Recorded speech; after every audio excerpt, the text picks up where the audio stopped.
Exercise 4.1 जो कि last lecture में कंप्लीट हो गई थी, आज हम 4.2 स्टार्ट करेंगे जिसमें उसी की एक्सटेंशन है, उसी को आगे बढ़ाया है। ठीक है, 4.1 के अंदर जो हमने सीखा था हूबहू वही जो है वो हमें आगे जो है वो अप्लाई करना है, लेकिन थोड़ा सा डिफरेंस होगा, बिल्कुल माइनर सा। लास्ट टाइम जो हमने देखा था वो ये देखा था कि डिनोमिनेटर में जो हमारे पास लीनियर फैक्टर था उसकी होल की कोई पावर नहीं। अभी अगर आप देखिए एक्सरसाइज का क्वेश्चन नंबर 1 ही देख लें जरा, तो x square minus 3x plus 1 over x minus 1 whole square into x minus 2। अब हमारे पास है तो लीनियर फैक्टर ही, x की पावर तो कोई नहीं दी हुई ना हमारे पास, x की पावर कहाँ नहीं है, लेकिन होल की पावर जो है वो हमें 2 गिवन है। तो होल की पावर जो 2 दी हुई है इसका मतलब ये है कि ये लीनियर फैक्टर एक से ज्यादा बार रिपीट हो रहा है। जब पावर 2 है तो इसका मतलब ये है कि ये 2 दफा आएगा। ठीक है, अगर यहाँ पे पावर 3 होती तो इसका मतलब ये है कि ये 3 दफा आता, अगर पावर 4 होती तो ये 4 टाइम्स आ जाता। लेकिन जो याद रखने की या गौर से समझने की देखने की बात है वो ये है कि यहाँ पे x की डायरेक्ट कोई पावर नहीं है, ऐसी है ना, x की डायरेक्ट कोई पावर नहीं दी हुई, x प्लस समथिंग कोई भी कांस्टेंट नंबर होल की पावर जो है वो हमें दी हुई है। इसका मतलब ये है कि ये लीनियर फैक्टर है जो कि रिपीट हो रहा होगा। तो अब रूल 2 जो है वो आप समझ लें, जो कि आपके सामने मैंने लिखा हुआ भी है। If a linear factor ax plus b occurs n times as a factor of b of x, यानी कि जो हमारे पास लीनियर फैक्टर है वो एक दफा ना आए बल्कि एक से ज्यादा बार आए, n टाइम्स जो है वो आ रहा हो, इट्स मीन कि ये हमारे पास जो है वो बटे के नीचे उसकी पावर मैक्सिमम क्या होगी, n होगी। तो हम उसको लिखेंगे कैसे, फर्स्ट कांस्टेंट जो हमने ऐड करना है वो डिवाइडेड बाय जो हमारे पास लीनियर फैक्टर है वो लिख लेंगे। ठीक है, अगली दफा उसकी पावर 2 लिख लेंगे, उससे अगली दफा उसकी पावर 3 लिख लेंगे, अगली दफा उसकी पावर 4 लिखते चले जाएंगे। इसी तरह जो उसकी मैक्सिमम पावर होगी वहां तक हमने लिख लेना है। अभी आपकी बुक के अंदर जो हाईएस्ट पावर दी हुई है वो 2 ही दी हुई है, यानी कि 2 दफा जो है वो रिपीट होगा, बस इससे ज्यादा नहीं रिपीट होगा। ठीक है, तो आइए अब हम एक्सरसाइज स्टार्ट करते हैं बच्चे। एक्सरसाइज का क्वेश्चन नंबर 1 लिखवाइएगा बच्चे, 4.2 क्वेश्चन नंबर 1 जी। बल्कि हम 2 दिन के अंदर इस एक्सरसाइज को हमने कंप्लीट करना है, हाफ आज करेंगे हाफ कल करेंगे। अभी मैं आपको वो क्वेश्चन से आपको बता देता हूँ, बल्कि आप मुझे बताएं कि इनमें से कौन कौन से क्वेश्चन हैं जो प्रॉपर फ्रैक्शन में, देखें जरा ढूंढ के बताएं। प्रॉपर फ्रैक्शन का रूल क्या बताया था मैंने आप लोगों को, जिसमें नोमिनेटर की पावर कम होनी चाहिए, डिनोमिनेटर की पावर ज्यादा होनी चाहिए। तो ढूंढो इसमें से कि प्रॉपर फ्रैक्शन कौन कौन सी है। देखिए जरा, पार्ट नंबर 1 की हाईएस्ट पावर क्या है नोमिनेटर में, 2, और डिनोमिनेटर में हाईएस्ट पावर क्या है, नहीं जनाब 1 नहीं है, 2 होल की पावर 2 आई है, तो इसका मतलब जब इसको सिंपलीफाई करेंगे तो स्क्वायर ही बनेगा ना, और एक साथ में लीनियर फैक्टर और भी मल्टीप्लाई, इसका मतलब मैक्सिमम पावर 3 होगी है, तो ये प्रॉपर फ्रैक्शन होगी। पार्ट 2 देखिए जरा, x पावर 2 और नीचे जो है वो x प्लस 2 होल स्क्वायर और साथ में x प्लस 3, तो इसकी भी हाईएस्ट पावर डिनोमिनेटर में 3 है और नोमिनेटर में 2 है, ये भी प्रॉपर फ्रैक्शन होगी। इसके बाद जो है वो आगे क्वेश्चन नंबर जो 3 दिया हुआ है, ऊपर तो वैसे ही हमारे पास x पावर 0 है, कांस्टेंट नंबर दिया हुआ है। ठीक है, डिनोमिनेटर में हमारे पास x पावर 1 और x पावर 2, यानी कि यहाँ पे भी होल की पावर 3 बनेगी जब इसको सिंपलीफाई कर लेंगे। पार्ट नंबर 4 में देखें जरा, ऊपर दिया हुआ है x पावर 4 प्लस 1 और नीचे क्या दिया हुआ है, x square into x minus 1। x square को x के साथ मल्टीप्लाई कर भी देंगे तो भी क्यूब बनेगा, तो लिहाजा हाईएस्ट पावर 3 हो गई। ऊपर वाली पावर ज्यादा है, नीचे वाली पावर कम है, तो ये एक इम्प्रॉपर फ्रैक्शन है। कल हम इम्प्रॉपर वाले करेंगे, आज हम सारे प्रॉपर वाले करेंगे। तो 4 क्वेश्चन था वो हम कल करेंगे। इसी तरह से क्वेश्चन नंबर 5 जो है उसमें ऑलरेडी वो प्रॉपर फॉर्म पे दिया हुआ है, ऊपर पावर 1 है नीचे पावर 3 बन रही है। ठीक है, 6 के अंदर भी ऊपर पावर जो है वो 0 है और नीचे जो है वो पावर 3 बन रही है। जबकि जो 7 क्वेश्चन है ये भी इम्प्रॉपर फ्रैक्शन है, क्योंकि पावर नोमिनेटर की और डिनोमिनेटर की बराबर है। अगर दोनों की पावर्स बराबर हो या ऊपर वाले की पावर ज्यादा हो तो दोनों केसेस के अंदर क्या होता है, ये इम्प्रॉपर फ्रैक्शन ही होती है। और लास्ट जो क्वेश्चन दिया हुआ है वो तो वैसे ही प्रॉपर है। तो ये जो 4 और 7 जो है बेटे ये हैं इम्प्रॉपर फ्रैक्शन और बाकी हैं प्रॉपर फ्रैक्शन। तो लिहाजा आज का हमारा टारगेट होगा पहले 5 सवाल, ठीक है, चौथे को छोड़ के। कल जो है वो फिर हम चौथा, छठा, 7वां और 8वां कल डिस्कस कर लेंगे। ठीक है, अभी क्वेश्चन नंबर 1 जो है वो बताइएगा जरा क्या वैल्यू दी हुई जी। x square minus 3x plus 1 over x minus 1 whole square into x minus 2। लो बच्चे जरा इसको समझ लीजिएगा, हमने क्या करना है, इसको बेटे a over first linear factor, फिर b over first second linear factor, फिर c ओवर थर्ड। कल हमने इसी तरह से सीखा था। अब हमारे पास लीनियर फैक्टर की पावर आ गई है, तो अब इसको किस तरह से लिखेंगे? इसको बच्चे हम इस तरह से लिखेंगे a डिवाइडेड बाय जो लीनियर फैक्टर है उसकी पावर जो दी हुई है, हम अभी फिलहाल पावर नहीं लिखेंगे, x माइनस 1 और अगली दफा b divided by x minus 1 की पावर 2 हो जाएगा, और प्लस हमारे पास जो तीसरा फैक्टर है c ओवर x माइनस 2 हो जाएगा।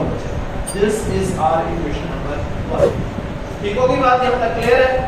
देखो पहले हम क्या करते थे, पहले हमारे पास सारे के सारे लीनियर फैक्टर्स होते थे और उनकी पावर्स नहीं होती थी, यानी कि नॉन रिपीटेड होते थे।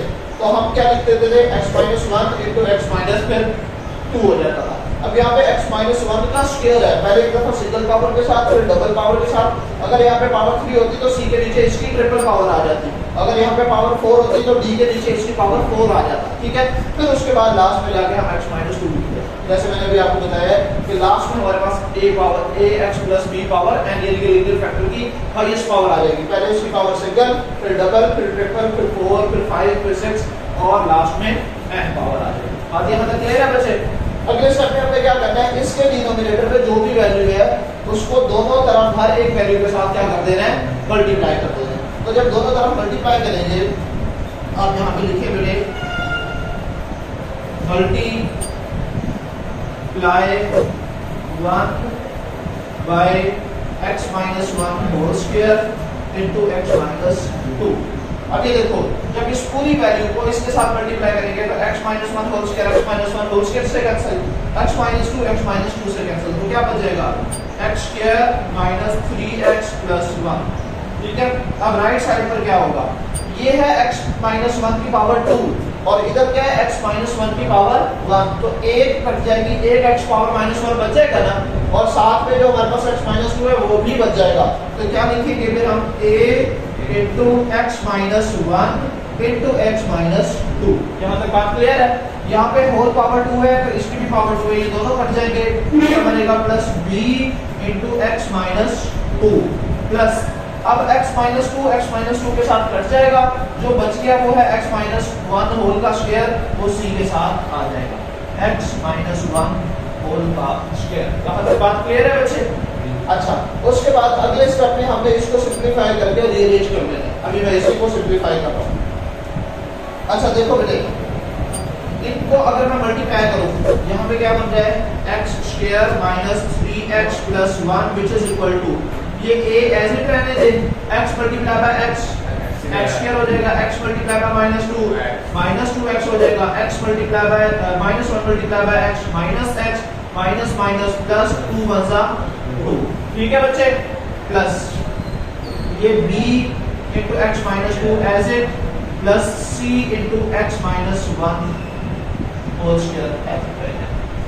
या चलो इसका स्क्वायर भी अगर ओपन कर लें तो ज्यादा बेहतर है। देखो a minus b whole square बना है, तो ये a का स्क्वायर प्लस b का स्क्वायर यानी कि 1 का स्क्वायर 1 ही होगा, और माइनस 2 a की जगह x और b की जगह 1, तो 2 multiply by x multiply by 1, तो एक्चुअल में सिर्फ 2x ही बन जाएगा, तो आप इसको सिर्फ 2x। यहाँ तक बात क्लियर होगी? इसको आप इक्वेशन नंबर 2। ठीक है, अच्छा अब हमारे पास बचे, बल्कि इसको 2 कहें, इसको 3 कहते हैं। अब देखिए पहले तो हमने ये काम नहीं किया, तो अब हमारे काम आएगी ये इक्वेशन नंबर 3। अब देखो हमारे पास लीनियर फैक्टर्स कौन से हैं, एक x माइनस 1 है और एक x माइनस 2 है। यहाँ पे इसकी पावर है, इसको सिंपलीफाई हमने नहीं करना, हमने सिर्फ जिनकी कोई पावर नहीं है हम उनको सिंपलीफाई करके वैल्यू पुट करेंगे, तो दो वेरिएबल यानी कि जो दो हमने a b c इन तीनों में से कोई सी दो वैल्यूज हमारे पास आ जाएंगी। तो फर्स्ट ऑफ ऑल हम पुट करते हैं x minus 1 which is equal to 0।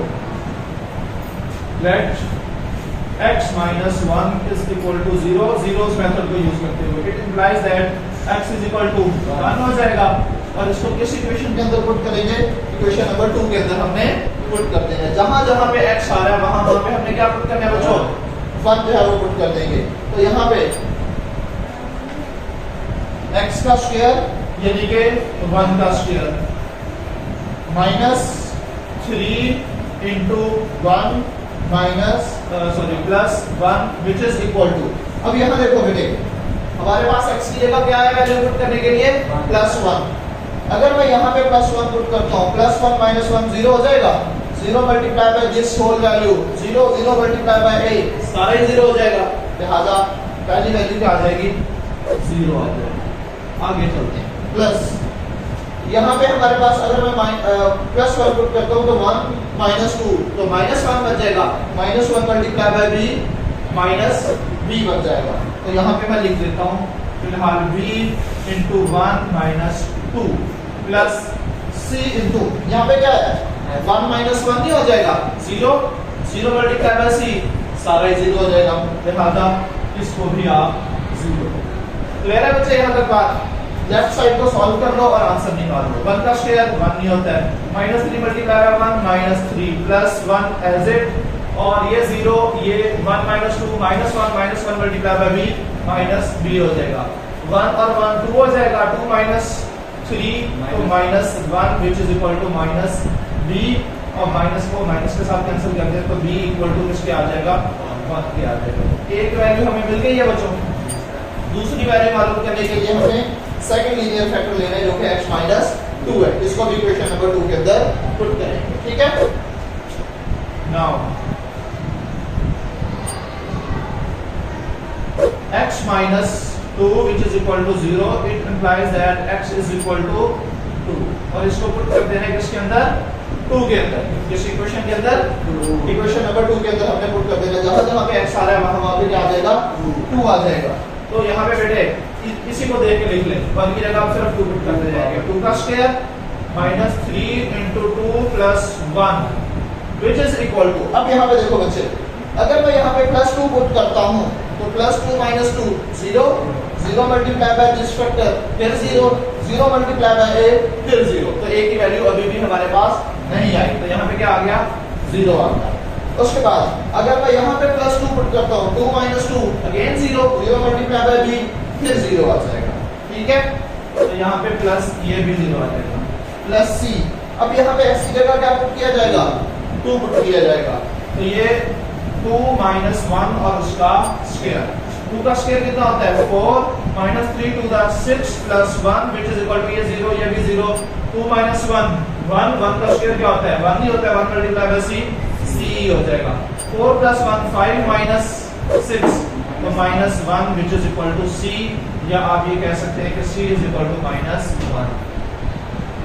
यहाँ तक बात क्लियर है? अब यहाँ पे बेटे एक मसला रह गया a की वैल्यू कैसे आएगी। हमारे तो लीनियर फैक्टर्स ही खत्म हो गए। तो उसके लिए अब नया मेथड सीख लें जो एक्सरसाइज 2.4.3 4.4 दोनों के अंदर काम आएगा 4.2 में भी काम आएगा। वो है कंपेयरिंग द कोएफिशिएंट्स। अब ये क्या बोला है ये जो मैंने क्वेश्चन नंबर 3 लिखी है ये इसी मकसद के लिए लिखी है कि हमने लेफ्ट साइड और राइट साइड पर हमने इक्वेशंस जो वेरिएबल लिखे हुए हैं इनके कोएफिशिएंट्स को कंपेयर करना है। सुनिएगा जरा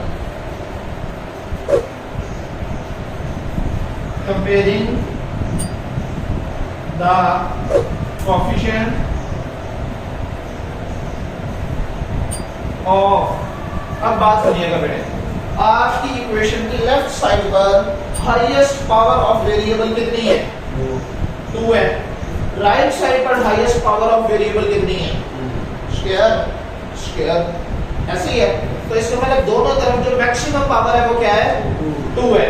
लिहाजा आपने यहीं से स्टार्ट करना है comparing the coefficients of x square on both sides of x square ये डबल कॉमास में लिख दीजिएगा on both sides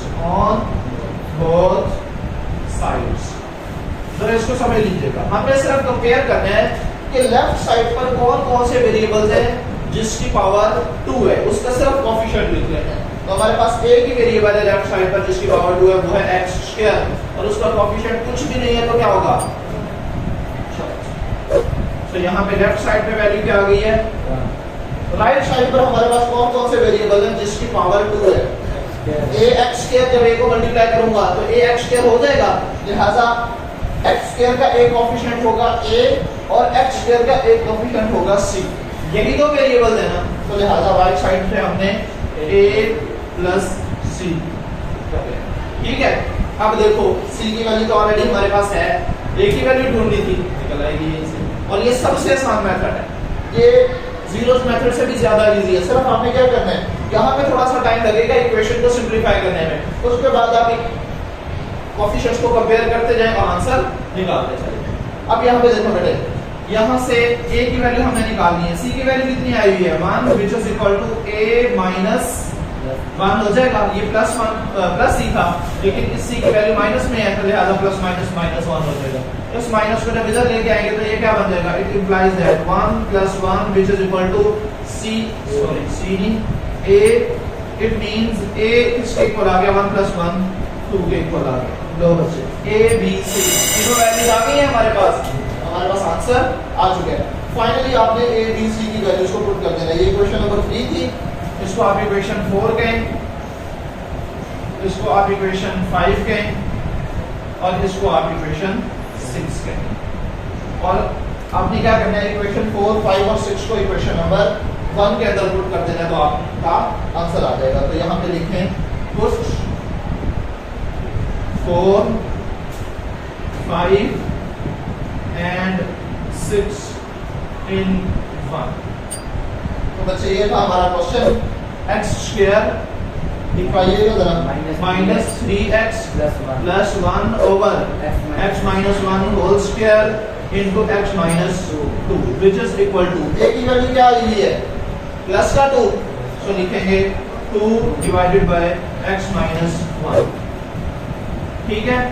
plus b की वैल्यू क्या आई थी हमारे पास 1, so 1 over x minus 1 whole power 2 plus c की वैल्यू क्या आई थी हमारे पास माइनस में आई हुई है तो लिहाजा ये प्लस माइनस माइनस हो जाएगा बच्चे। तो माइनस 1 डिवाइडेड बाय क्या वैल्यू है ओवर x माइनस 2। तो ये आपके पास आंसर आ गया। क्लियर है बच्चे, बात समझ में आ गई है। एक क्वेश्चन मैं और करवा देता हूँ, दो आप खुद कीजिएगा, बताएं कौन सा करवाओ, दूसरे तीसरे और पांचवें में से कौन सा करवाओ बच्चे। हाँ जी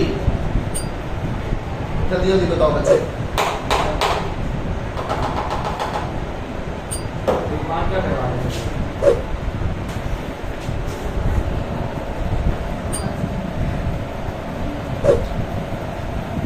जी बच्चे, अब हमारे पास क्वेश्चन नंबर 5 मौजूद है। 4 को छोड़ देंगे, 4 मैं कल करवाऊंगा। 1 और 5 कर रहे हैं, 2 और 3 जो है वो आपको पूछेगा। क्या वैल्यू दी है 7x plus 4 divided by 3x plus 2 into x plus 1 whole का स्क्वायर। वही काम रिपीट करेंगे जो अभी हमने किया है, ठीक है। उनको सॉल्व करवाएं फिर उनको। अच्छा बच्चे, तो अब यहाँ पे हमारे पास a divided by first linear factor क्या है 3x plus 2 plus b divided by x plus 1 single power के साथ, तो ये आ जाएगा x प्लस 1, ठीक है। फिर c divided by x plus 1 की पावर 2 हो जाएगा और इसको इक्वेशन 1 कहते हैं, ठीक है। अब फिर वही काम करना है आपने, मल्टीप्लाई 1 बाय जो भी डिनोमिनेटर में दिया हुआ है, मैं अब आपको डायरेक्ट करवा रहा हूँ, ठीक है बच्चे। तो ये खत्म हो जाएगी सारी वैल्यू, लेफ्ट साइड पे क्या बच जाएगा हमारे पास सिर्फ 7x plus 4 which is equal to x plus 3x plus 2 3x plus 2 के साथ कट जाएगा, so a into x plus 1 whole का स्क्वायर बच जाएगा प्लस b। अभी x प्लस 1 एक x प्लस 1 के साथ कट जाएगा, एक x प्लस 1 बच जाएगा और एक 3x प्लस 2 बच जाएगा, so b into x 3x plus 2 into x plus 1 plus c x plus 1 whole square x plus 1 whole square से कट जाएगा, सिर्फ क्या बच जाएगा c इंटू 3x प्लस 2 जो है ये बच जाएगा। इसको आप कह दो कि ये इक्वेशन 2 है, ठीक है।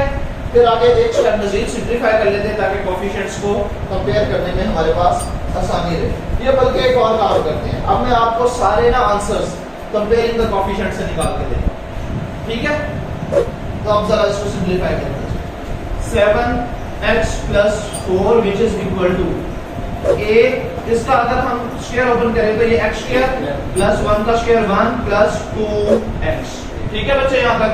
प्लस b एज इट अंदर मल्टीप्लाई करें 3x multiply by x, 3x square हो जाएगा 3x मल्टीप्लाई बाय 1 3x हो जाएगा, 2 मल्टीप्लाई बाय x तो ये 2x हो जाएगा, और 2 मल्टीप्लाई बाय 1 2 हो जाएगा, ठीक है, और plus c into 3x plus 2, इसको कह दो आप इक्वेशन नंबर 3। अब देखो हमारे पास लेफ्ट या राइट साइड पे कोई भी हाईएस्ट पावर जो है वो क्या दी हुई है वेरिएबल की, हाईएस्ट पावर जो है वो क्या दी हुई है बच्चे,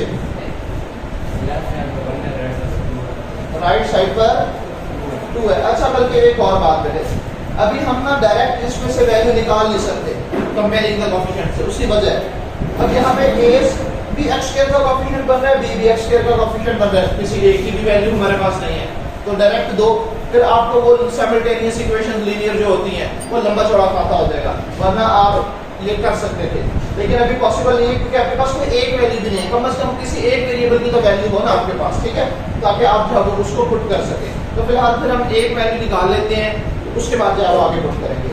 तो यहाँ पे दो लीनियर फैक्टर्स हैं बेटे, एक x-1 है और एक x-2 है, इसको पुट करते हैं और फिर यहाँ से वैल्यू निकाल के बाकी जो है फिर हम कंपेयरिंग द कोएफिशिएंट से निकालेंगे और आगे आएंगे बेटे। नेक्स्ट एक्सरसाइज के अंदर जो है ना आपके पास वेरिएबल्स जाएंगे c d तक, फिर उससे अगली एक्सरसाइज में e और f तक भी जाएंगे, तो वहां पे फिर हम कंपेयरिंग द कोएफिशिएंट का सहारा ज्यादा लेंगे।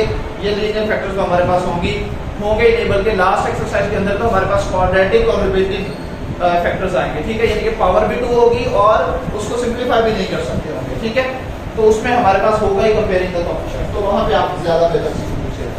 अच्छा बेटे, अभी हमारे पास let linear factor x-1 which is equal to 0, it implies that x is equal to 1 और इसको किसमें पुट करेंगे, पुट इन 2, ठीक है। देखिएगा बेटे, जहां जहां पे x आ रहा है उसकी जगह हमने क्या पुट कर देना है, 1 पुट कर देना है, तो 7 multiply by 1, 7 multiply by 1 plus 4 which is equal to, right side पर देखो बेटे, अगर मैं हमारा लीनियर फैक्टर था क्या, x माइनस नहीं था ना, x प्लस 1 था, x प्लस 1 था और 3x प्लस 2 था, तो मैंने x माइनस 1 लिखा है इसलिए तो गड़बड़ हो रही है, ये x प्लस 1 था बच्चे, तो इसकी वैल्यू हमारे पास माइनस में आएगी, ठीक है ना। अब देखो जरा यहाँ पे, अब देखिएगा बेटे, यहाँ पे अगर मैं -1 पुट करता हूँ तो -1 प्लस 1 0 हो जाएगा, यहाँ पे मैं -1 पुट करता हूँ तो -1 plus 1 0, 0 multiply by this factor 0, 0 multiply bye b सारा ही 0 हो जाएगा, तो फर्स्ट 2 वैल्यू 0, लास्ट में सिर्फ c की वैल्यू यहाँ से मिलेगी, तो यहाँ पे आप दो दफा लिखते हैं 0 प्लस c इंटू 3x था, तो यहाँ पे 3 इंटू -1 प्लस 2, ठीक है बच्चे। अब हम यहाँ से सिंप्लीफाई कर लेते हैं, 7 1 7 -7 plus 4 which is equal to 3 1 3, minus का 3 है प्लस का 2 है, तो ये माइनस का c बच जाएगा, ठीक है, और -7 plus 4 -3 which is equal to -c, minus को माइनस के साथ कैंसिल कर दें, इसका मतलब ये है कि c की वैल्यू आ जाएगी जस्ट, ठीक है, c की वैल्यू क्या आ गई है, 3 आ गई है। अब आप एक बात देखिए जरा, क्या c हमारे पास x⁻1 के कोएफिशिएंट में कहीं आ रहा है, आ रहा है ना, और इसके अलावा कौन सी चीज है जो x⁻1 के कोएफिशिएंट में आ रही है, तो यहाँ से बच्चे a भी आएगा, b भी आएगा, ठीक है, और c भी आएगा, फिर हमारे पास दो ऐसे वेरिएबल आ जाएंगे बैक वक्त जिनका हमारे पास आंसर नहीं है, तो एक फैक्टर हमारे पास और है जिससे वैल्यू निकाली जा सकती है, तभी उसको भी अप्लाई कर सकते हैं, और वो क्या है हमारे पास 3x प्लस 2, तो अब हमारे पास late 3x plus 2 which is equal to 0, it implies that 3x which is equal to -2, it means x is equal to -2 divided by 3, ठीक है, इसको पुट कर देंगे इसके अंदर, पुट इन 2, बात समझ आ रही है बेटे। अब हमने क्या करनी है, इसकी वैल्यूज को सब्स्टिट्यूट कर देना है, देखिए जरा हमारे पास वैल्यू क्या है, -2 डिवाइडेड बाय 3, अगर मैं यहाँ पे वैल्यू पुट करता हूँ -2 डिवाइडेड बाय 3 के साथ कट जाएगा, जवाब में क्या बचेगा, -2 plus 2 0, 0 multiply by this factor 0, 0 multiply bye b सारा 0, सिमिलरली यहाँ पे भी 3x प्लस 2 आ रहा है, तो जब x की जगह मैं -2/3 पुट करूंगा तो 3 घटे के नीचे वाला और ये वाला 3 दोनों कैंसिल आउट हो जाएंगे, -2 बच जाएगा, -2 और +2 ये भी 0 हो जाएंगे, लिहाजा b और c दोनों की वैल्यू 0 आ जाएगी, सिर्फ a की वैल्यू है वो यहाँ से मिलेगी। तो लेफ्ट साइड पर जरा x की जगह हमने क्या पुट करना है, 7 × -2 डिवाइडेड बाय 3 और +4 which is equal to a into x की वैल्यू क्या थी हमारे पास, -2/3, -2 डिवाइडेड बाय 3 साथ में +1 +0 +0। इस बात की समझ आई है, 0 0 पास से आए। यहाँ पे 3 into x प्लस x की जगह -2/3 पुट करेंगे तो 3 3 के साथ में एक दफा सॉल्व कर देंगे। हमारे पास है बेटे b into 3 into x या डायरेक्ट वैल्यू पुट कर देंगे, -2 डिवाइडेड बाय 3 और +2, ठीक है। अब ये देखो बच्चे, ये 3 3 के साथ कट गया, b into -2 और +2, -2 +2 क्या आ जाएगा, 0 0 मल्टीप्लाई बाय b, लिहाजा ये 0 आ गया। इसी तरह से c की वैल्यू भी 0 आएगी। समझ आ रही है बच्चे बात? चलो अब हमने सिर्फ यहाँ पे सिंपलीफाई करके वैल्यू निकालनी, 7 multiply by 2 -14 divided by 3 +4 over 1 which is equal to, इसका भी एलसीएम ले लें, a into 3 -2 और प्लस का 3, ठीक है। इसका भी एलसीएम ले लें, 3 -14, 1 को 3 पर डिवाइड करेंगे तो 3 3 मल्टीप्लाई बाय 4 प्लस का 12 हो जाएगा, और ये हमारे पास a into 1/3 बच जाएगा, ठीक है। इस 3 को डायरेक्टली 3 के साथ कैंसिल करते हैं, ये डिवाइड हो रहा है इधर जाके मल्टीप्लाई होगा कट जाएगा, ये डिवाइड हो रहा है इधर आके मल्टीप्लाई होगा तो कट जाएगा, तो -2 which is equal to a। तो ये हमारे पास बच्चे a की वैल्यू भी आ गई है, c की वैल्यू भी आ गई है और a की वैल्यू भी आ गई है। अब हमारे पास किसकी वैल्यू रह गई है, b की वैल्यू रह गई है। तो इसके लिए हम क्या करेंगे, कंपेयरिंग द कोएफिशिएंट्स। तो हमारे पास बच्चे x² हाईएस्ट पावर है, तो वहीं से हम स्टार्ट करेंगे। तो अब यहाँ पे आप लिखेंगे कंपेयरिंग द कोएफिशिएंट। और अब हम यहाँ तो दोनों तरफ x² के कोएफिशिएंट्स को क्या करेंगे, कंपेयर करेंगे। तो अब हमारे पास इस इक्वेशन के अंदर किस इक्वेशन से करना है, हमने इक्वेशन नंबर 3 में से x² के कोएफिशिएंट्स को कंपेयर करना है। लेफ्ट साइड पर हमारे पास x² है ही नहीं, तो फिर उसका कोएफिशिएंट क्या होगा, 0। क्या होगा, 0। तो लेफ्ट साइड पर हमारे पास वैल्यू क्या आ गई है, 0 आ गई है। राइट साइड पर हमारे पास कौन कौन से ऐसे कोएफिशिएंट्स हैं जो x² के साथ आ रहे हैं। तो ये देखो जरा, a मल्टीप्लाई बाय x², तो x² का एक कोएफिशिएंट a होगा, और ये b जब इस 3x² के साथ मल्टीप्लाई होगा तो इसका मतलब 3b भी x² का क्या होगा, कोएफिशिएंट होगा। तो अब यहाँ पे एक हमारे पास a कोएफिशिएंट है, एक हमारे पास 3b कोएफिशिएंट है। तो किसकी वैल्यू हमारे पास मौजूद है, a की वैल्यू मौजूद है, b की वैल्यू हमने मालूम करनी है। So 0 which is equal to a की वैल्यू -2 प्लस 3b, ये प्लस और माइनस और इधर आगे प्लस हो जाएगा। So 2 is equal to 3b, which means b is equal to 3 multiply आ रहा था इधर आके डिवाइड हो जाएगा, a2 डिवाइडेड बाय 3। तो ये बच्चों आपके पास b की वैल्यू भी आ गई। अब यहाँ पे एक नया मसला आ गया कि अब तक हमारे पास जितने भी क्वेश्चन सॉल्व किए हैं, कोई एक भी आंसर जो है फ्रैक्शन की फॉर्म में नहीं आया। अब हमारे पास फ्रैक्शन की फॉर्म में आ गया, तो कोई मसले वाली बात नहीं है। आपने सिर्फ इन a b c d की वैल्यूज को उठा के इक्वेशन नंबर 1 के अंदर पुट कर दें, बस तो सिंपलीफाई कर देंगे। अब जरा नाम दे दें, ये इक्वेशन 3 थी, तो इसको आप इक्वेशन 4 कह लें, इसको आप इक्वेशन 5 कह लें, इसको आप इक्वेशन 6 कह लें, ठीक है। Put 4 5 and 6 in 1, put 4 5 and 6 in 1, ठीक है।